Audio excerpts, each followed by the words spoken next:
Welcome to another episode of Ingrid's World. Have you ever wondered about Fairfax County and why it's a great place to live and work? Well, I'm going to introduce you to individuals that work hard to make it a wonderful county. Meet the president and CEO of Fairfax Economic Development, which is the largest non-state government development authority in the nation. Their leader is the 2010 and 2014 Business Person of the Year and named one of the 50 most influential people in Virginia.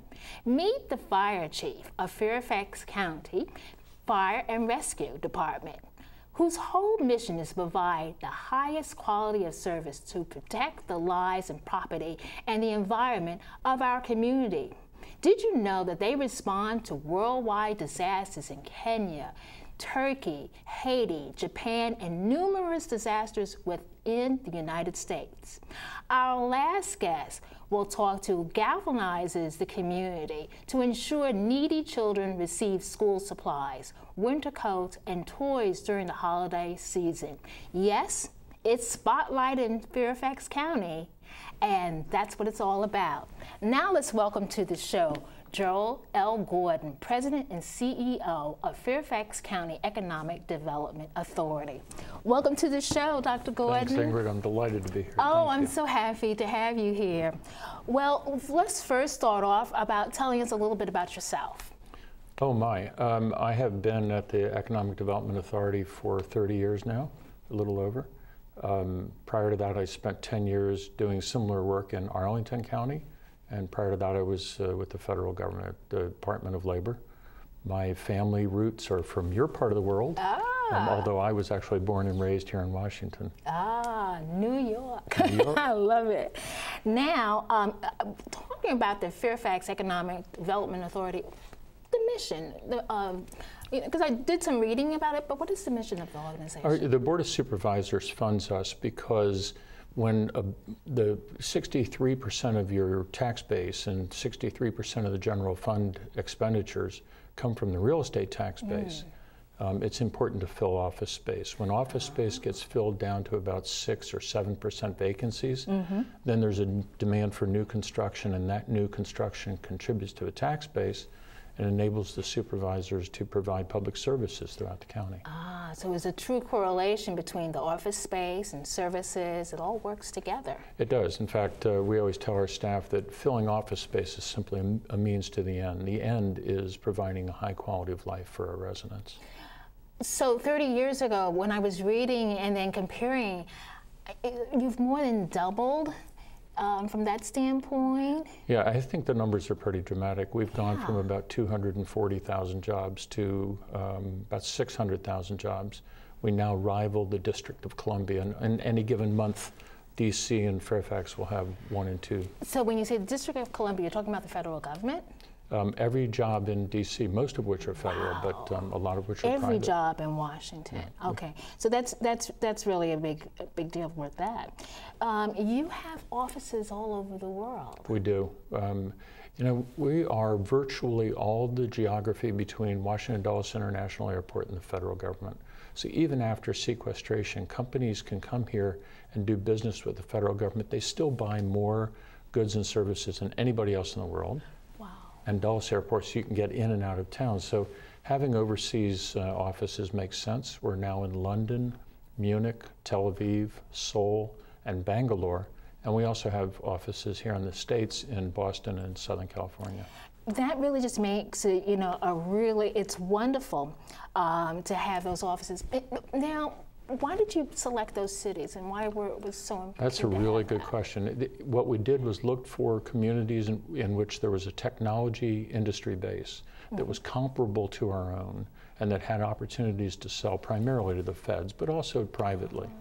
And they had, in addition to having common business interests, they also have what I would call a critical mass of companies that are ready to come to the United States. So you wouldn't want to go to a small town. You need a lot of companies. So the return on the investment pays off for the county. Yeah, because I was wondering, you said Tel Aviv, London, those are large cities. My right. goodness. We now have 400 plus companies from overseas. They hire about 30,000 people here in the States, and they fill office space, pay taxes, contribute to the quality of life, and help diversify the community, which is very important to us. And really, that's what makes Fairfax a great place to work. That's right. As well as to live, that's for sure. Time magazine called Fairfax County the great economic success story of our time. Yeah. And I was, what do you think contributed for them saying something like that? I think because Fairfax County is really very young when you look at major urban centers throughout the United States: Washington, New York, Chicago, Los Angeles, Atlanta. We're relatively young. As much as in my lifetime, Fairfax County was the largest dairy producer in the Commonwealth of Virginia. Oh my goodness. And today we're the second largest office space market in the United States, suburban office space market in the United States, only second to Orange County, California. Oh my word. We are 35% of all the office space in the Commonwealth of Virginia. Oh my.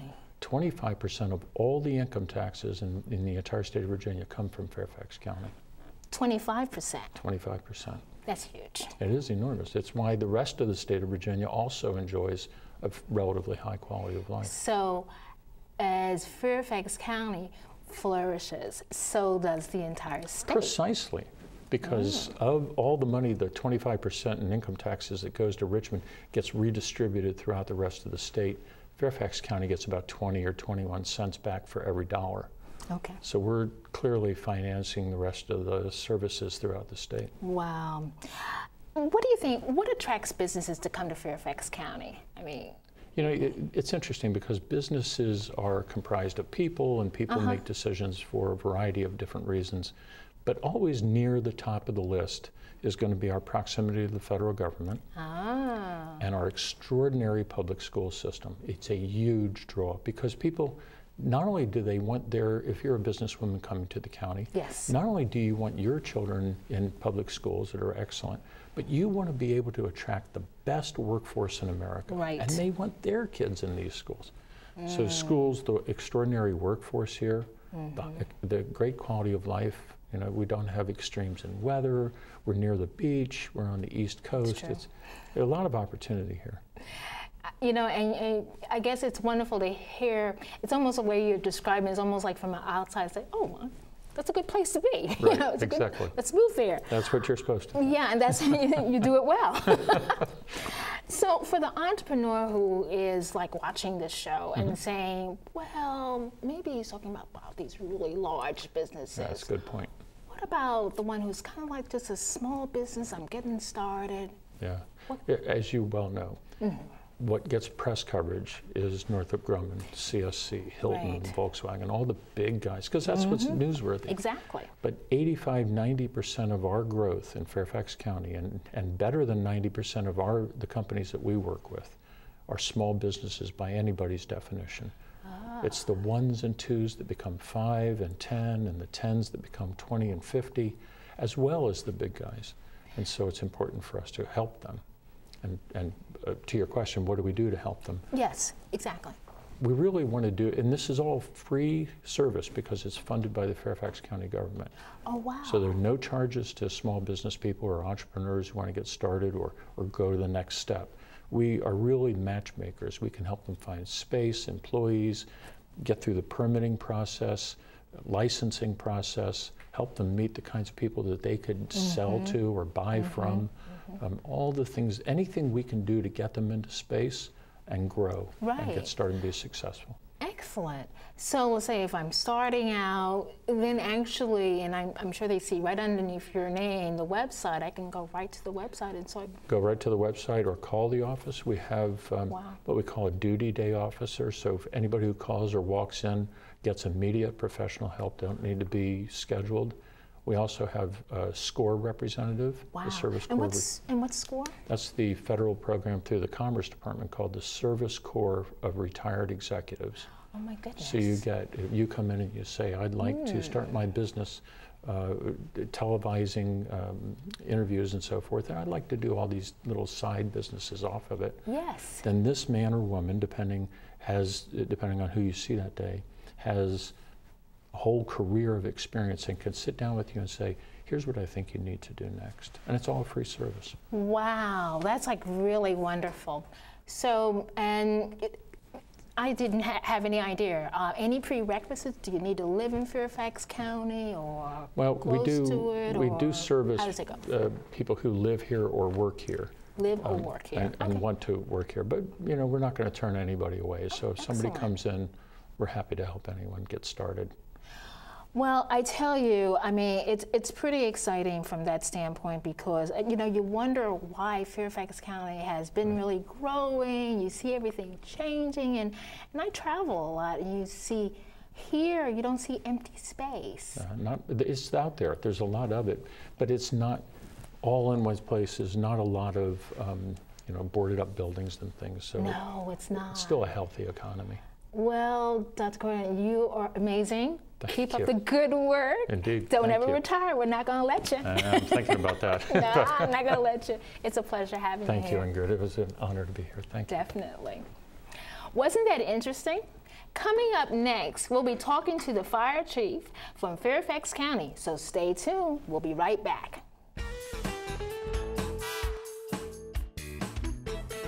Welcome back to Ingrid's World.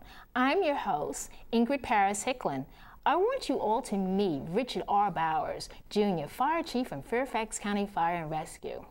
Welcome to the show, Chief Bowers. Great to have you. Thank you very much for the invite. Pleasure to be here. Wow, it's great. Well, first of all, I know you're extremely busy, so I just really appreciate you coming here and talking to our viewers. Let's start, first of all, you are a fire chief. Tell us a little bit about yourself. Sure, thank you.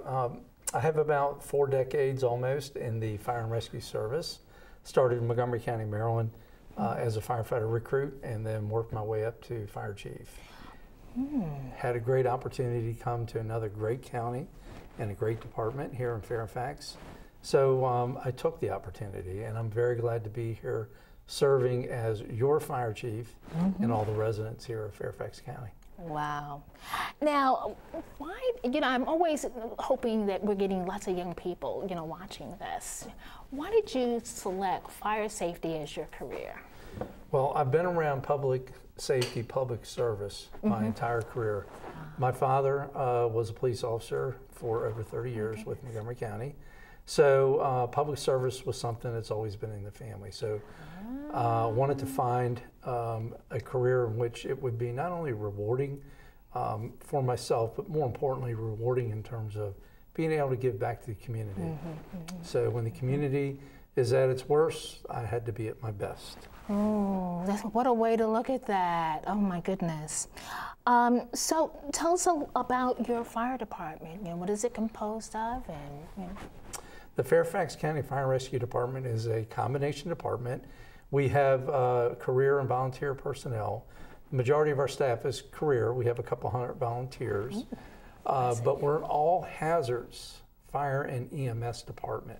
What that means is we run anything from someone injuring themselves in a very minor way or a very major way, significant injury or a medical emergency, to going to structure fires or to special operations calls such as a hazmat, like a truck leaking fuel or something of that nature, or our technical rescue, such as our urban search and rescue team, which is internationally and nationally known. But we do everything from that most minor thing to the most major thing. Oh my goodness. We have about 1,500 career firefighters and civilian staff, and as I said, a couple of hundred volunteers that provide direct service to the residents of Fairfax County. Direct service. You know, it's quite impressive. Now, often, and unfortunately, I would say, you know, often, but I would watch television, major disaster happens, and you see Fairfax County, you're there. And I'm like stunned, I really am. Tell us a little bit about some of the work that you've done overseas in other states. And actually even right here near home, when we responded just recently to Hurricane Sandy on the East Coast and went to New York, but we're an international and national response team. And what that means, it's a search and rescue team. It's a technical expertise to go into a disaster area, whether it's nationally here in the United States or internationally, such as we went to Japan and Haiti in the aftermath of those disasters and provided direct service to those that were either injured or trapped during that major disaster. We're well trained, well equipped, and the men and women of the department, both here in Fairfax County, but also when we go internationally, very, very skilled. You know, and that means everything, because to have that level of expertise that you can count and you can deploy to another part, to another state or another country, that's tremendous. That really is. It is, and the whole goal is that we need to go in and be self-contained. Because it's a disaster area, we don't want to go in and overwhelm a system that's already overwhelmed. So we bring everything with us. Water, food, we cook for ourselves, sleeping bags, etc., and then all the technical rescue tools. So that's like fascinating. So that way it's not impacting the community.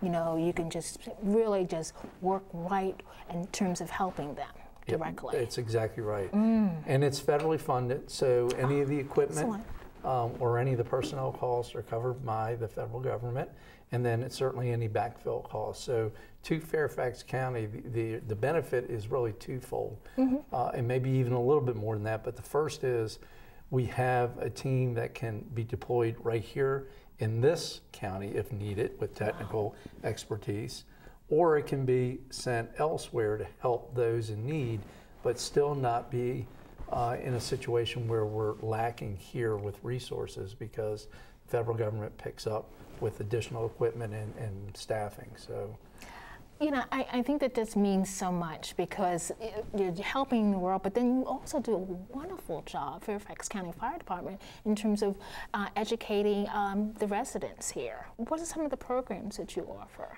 Well, one of the big initiatives that we are engaged in right now is called Safety in Our Community and Wellness in Our Community. Oh, and wellness. Right. Those initiatives, though, are something that comes from the top down and bottom up. Community outreach is absolutely critical. Our overarching goal is to prevent the 911 call.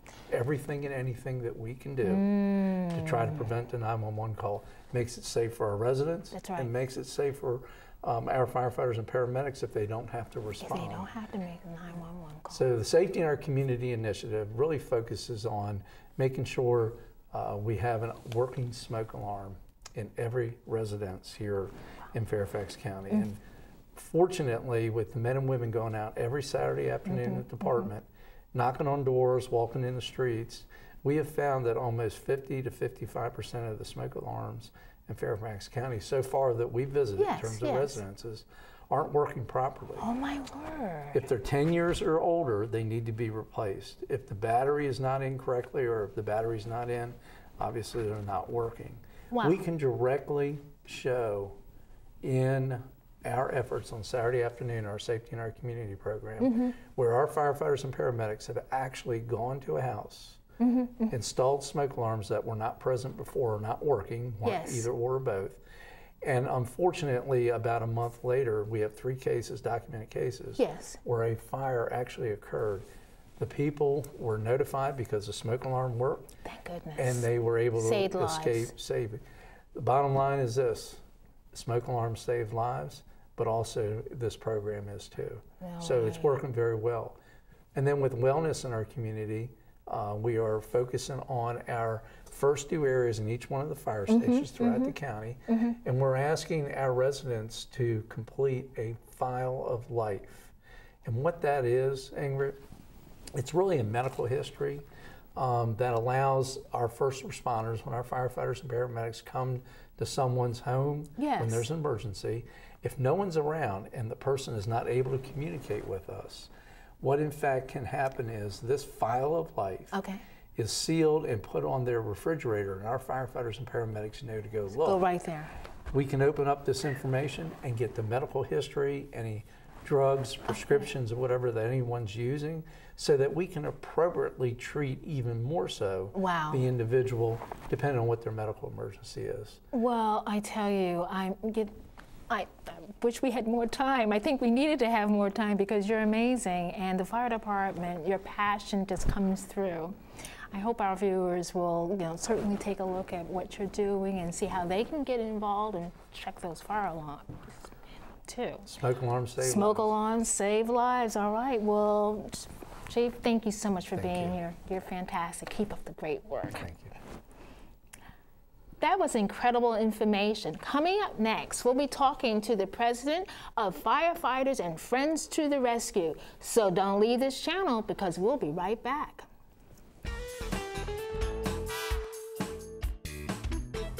Welcome back to Ingrid's World. I am your host, Ingrid Paris-Hicklin. I want you all to meet Captain Will Bailey from Fairfax County Fire and Rescue Department, who is the president of Firefighters and Friends to the Rescue. Welcome to the show, Captain Bailey. So glad to have you here. Thank you, Ingrid, for inviting me. Well, I always like to first start off about introducing yourself. I have the pleasure of knowing you for quite a few years, but tell our viewers about you. Well, my name's Willie Bailey. I've been a firefighter for over 23 years here in Fairfax County. I live in Alexandria City, but prior to joining the fire department, I was in the U.S. Army. Between active duty and reserve time, I served a total of 21 years in the military.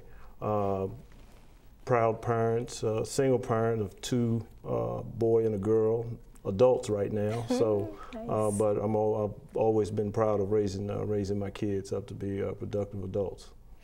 Well, I tell you, I've just been so always interested. There's a lot of respect for you, that as being, a person who works very hard in the fire department, but then you really had my heart with the organization that you started, Firefighters and Friends to the Rescue. Tell us about that. Well, Firefighters and Friends to the Rescue is a nonprofit that I started probably about off paper, probably about 15 years ago. On paper as a nonprofit, probably about 8-9 years ago. Basically, we are out, Firefighting and Friends of Rescue brings businesses, the fire department, sheriff department, residents throughout Fairfax County together and try to help those underprivileged children here in Fairfax County. Oh, that's wonderful. And so what are some of the activities that you do? We have 4 or 5 different activities through the year. One is we have a firefighter kids cuts where we go out and to 3 or 4 different community centers throughout Fairfax County and Alexandria, where we bring kids in. We get barbers to volunteer their time, and at each location we probably cut hair for about 100 to 200 kids. We want them to, if they look good, they feel good, they're going to go to school and do a good job. That's right. So the other program we have right after we do that, we give out backpacks with school supplies. We started that about 8-9 years ago, helping about 50-60 kids, and last year I think we gave out nearly 3,000 backpacks with school supplies. Right, exactly. So you were there helping that day. I didn't know it was 3,000. Right. And, oh my goodness. That program, we help probably over 70 schools, shelters, and nonprofits throughout the Fairfax County and Alexandria. We even have schools from Prince George's County, Maryland, and Washington, D.C. coming to pick up items from us. Then in October, we do a coat drive where we give out brand new kids' coats to about 70 schools, shelters, and nonprofits throughout the county. And last year we gave out nearly, between October and Christmas time, we gave out nearly 3,000 brand new kids' coats to those less fortunate kids. Because the thing is, we want to make sure these kids, teachers and counselors and social workers tell these kids at the bus stop they don't have a coat on. They have 2 or 3 sweatshirts on. And if there's a chance they won't go to school if they don't have a coat. That's right. Especially with the harsh winters that we've had. Exactly. So also, if they don't have a coat, they're probably on free reduced lunch. Now they're missing 2 nutritional meals. So we want them we give them a brand new coat, some self-esteem because it's brand new. Some of them never received. I didn't get a new coat until I was in high school. Wow. So I understand that. These kids are going to school, brand new coat, feel good about themselves. Now they're getting a good education because they made the school, and then they're also nourishing their body because there's 2 nutritional meals that they're going to get that day. Fantastic. So we're getting close to wrapping this interview, but tell me, who are your partners for this? A lot of, Some and of I your wrote partners. down some of the partners real quick before we close. Also, we have the toy drive the that toy we drive. do. That was the first event we started about 15 years ago with 50 kids down on the Route 1 corridor. 50 kids. 50 kids. On the Route 1 corridor. And 15 years later, last year, we gave out enough toys for somewhere between 3,500 and 4,000 kids. So it was. So some of the organizations that help, I wrote them down. I can't name all of them, but I wanted to name some. Some of the employee groups that help in the Progressive Firefighters of Fairfax County, our union, Local 2068, another employees union, SEIU, Local 512. Some of the businesses here in the county is Nationwide Credit Corporation, Apple Federal Credit Union, ProMax Realtors, Operation Warm out of Chadford, Pennsylvania. Right. That's who we get all our coach from. Right. The Fairfax Sheriff's Department, numerous local moose and elks lodges. Right. And you and I both know about Tyson's Rotary Club. It's been helping us for I love it. They've been helping us for numerous years. So, and it's a lot of other folks, a lot of citizens and residents in Fairfax County that's helping us as well. Well, I hope our viewers will take a look at the website that's right underneath your name, and I just have to thank you for the amazing work that you're doing here, not only in Fairfax County, but actually it's the metropolitan area that you're really helping. And I think the theme is Fairfax County really does more things for a lot of people. Right. Thanks exactly. again, Thank Captain you. Bailey. Keep up the great work. Thank you, Ingrid. I'd like to thank our wonderful guests for appearing on the show. All of you are doing amazing work. And I leave you with this final thought from Mahatma Gandhi. The best way to find yourself is to lose yourself in the service of others. Thank you for watching Ingrid's World, and don't forget to become a fan on Facebook for instant Ingrid World's news. And also, see us on ingridsworld.org. Bye-bye.